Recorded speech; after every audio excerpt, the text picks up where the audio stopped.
नमस्कार साथियों, गामराम में आप सबका स्वागत है। और आज हम पहुंचे हैं ग्रीन वैली स्कूल, गांव चोली बागड़ियान, जिला हिसार। और जो आप मेरे पीछे बच्चे खड़े देख रहे हो, इन बच्चों ने शूटिंग लेवल की, जो नेशनल लेवल की कंपटीशन होती है शूटिंग में, उसमें इन बच्चों ने सिल्वर मेडल प्राप्त किया है।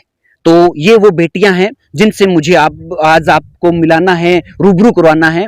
और ये जो हमारा ग्रामीण इलाका है, यहाँ पर भी अब नए नए गेम में बच्चे जा रहे हैं और मेडल जीत के आ रहे हैं, और खासकर हमारी बेटियां। तो हम स्कूल की मैनेजमेंट से, बच्चों से, सबसे बातचीत करेंगे और जानेंगे कि इन बेटियों ने जो नेशनल लेवल के ऊपर शूटिंग में सिल्वर मेडल हासिल किया है, तो कितनी मेहनत रही। और आप सब अगर बच्चे देखने वाले हो तो, या फिर उनके पेरेंट्स हो तो भी, क्या आपके बच्चे या आप भी इस लेवल पर के कंपटीशन है वो जीत सकते हो, या फिर ये जो शूटिंग है, इस प्रकार के जो नए नए गेम अभी हमारे ग्रामीण इलाकों में आ रहे हैं, उनमें कैसे भागीदारी की जा सकती है, टूर्नामेंट कैसी होती है। कई सारे लोगों को तो ये नहीं पता कि इन जो शूटिंग टाइप के जो गेम हैं, जो नए गेम हैं, उनकी कहाँ टूर्नामेंट होती है, कब टूर्नामेंट होती है।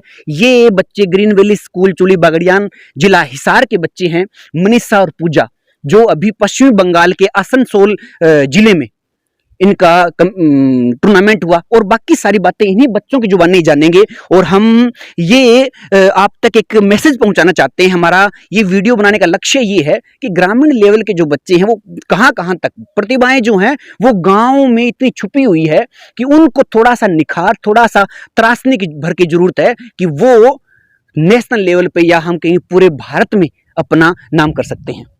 तो पूजा है, मनीषा है, और ग्रीन वैली स्कूल की प्रिंसिपल मैडम संतोष मैडम है। हाँ जी, कैसे हो बेटा?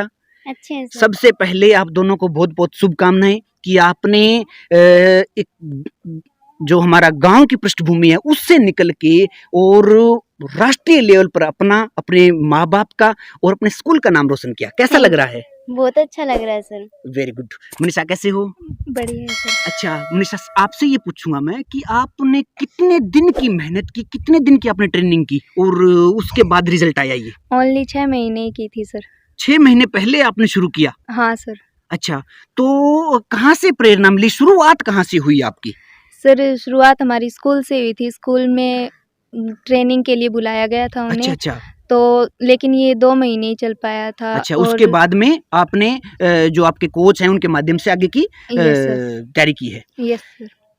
इन बच्चों से सिर्फ ये जो शब्द कहे इन्होंने कि 6 महीने की ट्रेनिंग में, 6 महीने की तैयारी में इन बच्चों ने नेशनल लेवल का मेडल जीता है। कितना टाइम आप स्कूल में पढ़ाई को देते हो, उसके बाद आपकी ट्रेनिंग, सारा काम कैसे मैनेज होता है? हम सुबह 7 बजे घर से निकल जाते हैं स्कूल के लिए। अच्छा। 2:30 बजे तक तो हम स्कूल में अपनी पढ़ाई कंटिन्यू रखते हैं। जी। उसके बाद में 2:15-3 बजे के लगभग हम एकेडमी में जाते हैं और 5 बजे तक वहाँ पे तैयारी करते हैं। उसके बाद में 5 बजे हम घर पे आ जाते हैं। थोड़ा बहुत शाम को घर का काम करते हैं और थोड़ी बहुत शाम को तैयारी करते हैं और पढ़ाई करते हैं। तो ये हौसला होना चाहिए, इतने सारे काम, पढ़ाई भी है, घर का भी करना है, और साथ में जो ये गेम था उसकी तैयारी से ये बच्चे इधर इतना निकल के आए हैं। इससे पहले बेटा आपने कौन कौन सी टूर्नामेंट खेली और फिर आप ये इस नेशनल लेवल पे गए? मैंने इससे पहले तो डिस्ट्रिक्ट खेला था, स्टेट खेला था और प्री स्टेट खेला था। अच्छा। उनमें थोड़े कम स्कोर थे जिसके कारण मैं पीछे रह गई थी। अच्छा। तो ये स्कूल की तरफ से नेशनल हुआ था हमारा। पहले आपने ओपन खेल लेते? Yes sir. अच्छा। ओपन के माध्यम से ये स्कूली नेशनल हुआ था। अच्छा। उनके जरिए हम वहाँ पे गए थे, वेस्ट बंगाल। ठीक है। सर। तो कितने दिन वहाँ आप रहे? वहाँ पे हम 3 दिन रहे थे सर। अच्छा। 2 दिन जाने में लग गए, 2 दिन आने में लग गए, 3 दिन वहाँ पे रहे थे। ठीक है। मनीषा, आप बेटा ये बताइए कि आपने अपनी जो ट्रेनिंग है और अपनी पढ़ाई है उसके बीच कैसे तालमेल बनाया? सर हम जाके थोड़ा बहुत घर का काम करते थे, फिर हम 1 घंटा तैयारी करते थे और फिर शाम को 7 से 9:30 10 बजे तक पढ़ाई करते हैं। बहुत ही अच्छे तरीके से, साधारण पृष्ठभूमि से, साधारण परिवार से बच्चे हैं, और मेहनत के दम पे इस राष्ट्रीय लेवल की जो प्रतियोगिता हुई पश्चिम बंगाल में, उसमें इन बेटियों ने मेडल हासिल किया है। और जिनको प्रेरणा दी और जो स्कूल की अभी प्रिंसिपल हैं संतोष मैडम, इनसे भी हम बातचीत करने चाहेंगे। नमस्कार मैडम। नमस्कार सर। मैडम, आपको बहुत शुभकामनाएं, आपके स्कूल को बहुत शुभकामनाएं कि इस लेवल पे आप पढ़ाई के साथ साथ गेम को भी प्रमोट कर रहे हो। धन्यवाद सर। तो कैसे बच्चों में आपने देखी कि इस प्रकार की प्रतिभा है, या आपने अपने स्कूल में ही शुरुआत में ट्रेनिंग कैंप चलाया, तो क्या सोच क्या रही? देखो सर, हर एक बच्चे में एक अलग कला होती है जी। लेकिन जरूरी होता है कि उसको मौका दिया जाए। तो हम बच्चों को जैसे उनकी कला है उनको निखारने के लिए अलग अलग मौके देते हैं, कंपटीशन करवाते हैं। तो जब मैंने जैसे ग्रीन वैली स्कूल जैसे ही मैं आई, मुझे ये हुआ कि शूटिंग होना चाहिए। एक नया गेम है। हाँ, नया गेम है और जी। अच्छा गेम भी है और थोड़ा सा टेंशन वाला गेम है जी। तो इससे पढ़ाई भी, उसका स्कोर भी बढ़ेगा शूटिंग में। हाँ जी।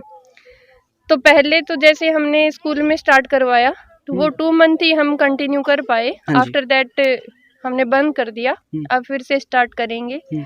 बट बच्चों को हमने प्रेरित किया कि आप कंटिन्यू रखें। बच्चों को हमने फ्लेक्सिबिलिटी भी दी, जैसे इनके SC FA हुए थे तो हमने पोस्टपोन किए या आगे पीछे किए। मतलब बच्चों की जो ट्रेनिंग है उसमें कोई विघ्न बाधा ना आए। हाँ, बिल्कुल। अच्छा जी। बच्चों को हमने वैन फैसिलिटी भी दी थी कोचिंग सेंटर तक जाने में, और बच्चों को बार बार प्रेरित किया कि कंटिन्यू रहें अगर आगे जाना है। और बच्चे बिल्कुल प्रेरित हुए और उन्होंने आज अपने परिवार का, गांव का, हरियाणा का और अपने स्कूल का नाम रोशन किया है। इनका परिवार, गांव सारे बधाई के पात्र हैं और इसी तरीके से आगे भी आपको बढ़ते रहना है। ये तो मैडम आपने इनके बच्चों की जो एक ये जो गेम है शूटिंग, इसके बारे में बात हुई। पढ़ाई में बच्चे कैसे हैं? पढ़ाई में अच्छे हैं सर। पढ़ाई में अच्छे हैं? बिल्कुल। अच्छा जी। अगर शूटिंग ऐसा गेम है सर जिससे पढ़ाई कहीं बाधित नहीं होती, अटेंशन बढ़ेगा बच्चे का, कम नहीं होगा। अच्छा, मतलब ये गेम माइंड से जुड़ा हुआ मान रहे हो आप इसको, कि भाई अगर इसमें बच्चा जितनी अभ्यास करता है वो पढ़ाई में भी मदद करता है। बिल्कुल करता है सर। ठीक है जी। बच्चे आपके सामने ही है, आप चेक भी कर सकते हो, इनको पूछ भी सकते हो। तो मैं भी आपके पूरे स्कूल परिवार को, पूरे जो आपके बच्चे हैं सबको बहुत शुभकामनाएं देंगे। और जो हमारा ये रूरल एरिया है, क्या आप मैसेज देना चाहोगे जो हमारे इस रूरल एरिया के बच्चे और खास करके बेटियां? सर, मेरा मैसेज यही है कि चाहे कोई भी स्कूल है, अपना स्कूल ही नहीं, बच्चों को मौका अवश्य दें हम। अगर मौका नहीं मिलेगा तो बच्चों की जो प्रतिभा है वो छुपी रह जाएगी।